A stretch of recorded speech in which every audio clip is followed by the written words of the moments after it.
ناظرین، وزن کم کرنے کے لیے رمضان ڈائٹ پلان کیا ہونا چاہیے؟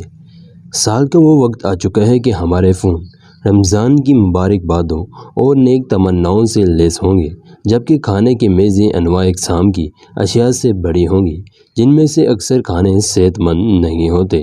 بہت سے افراد یہ سوچتے ہیں کہ رمضان میں وزن کم کر لیں گے کیونکہ سارا دن کھانا پینا نہیں ہوتا، لیکن ہماری روایات کے مطابق ساری کسر افطاری میں نکل جاتی ہے، جس میں مختلف کھانے ہوتے ہیں، جن میں سے مختلف چیزیں تلی ہوئی ہوتی ہیں جو صحت کے لیے نقصان دہ ہوتی ہیں۔ تو آئیے جانتے ہیں کہ رمضان المبارک میں کس طرح کا ڈائٹ پلان یا آپ کے روٹین ہو جو صحت پر اثر بھی نہ پڑے اور وزن میں بھی کمی ہو۔ ناظرین، رمضان میں کیا کھانا ہے؟ سب سے پہلے اس کا فیصلہ کریں۔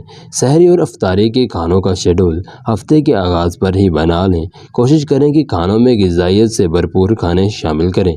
کوشش کریں کہ پھل اور سبزیوں سمیت پروٹین سمیت والی غذائیں کھائیں۔ سحری کے لیے مشورے۔ ناظرین، اپنے دن کا آغاز یعنی جب سحری کے لیے اٹھیں تو سب سے پہلے ایک گلاس پانی پئیں۔ اس کے بعد کوئی ایسی چیز کھائیں جس میں پروٹین شامل ہو، جیسے کہ انڈا، دہی یا چیز وغیرہ۔ اس کے علاوہ سحری میں آپ کاربوہائیڈریٹس والی غذائیں شامل کر سکتے ہیں، جیسا کہ دلیا، براؤن چاول، ڈرائی فروٹس وغیرہ۔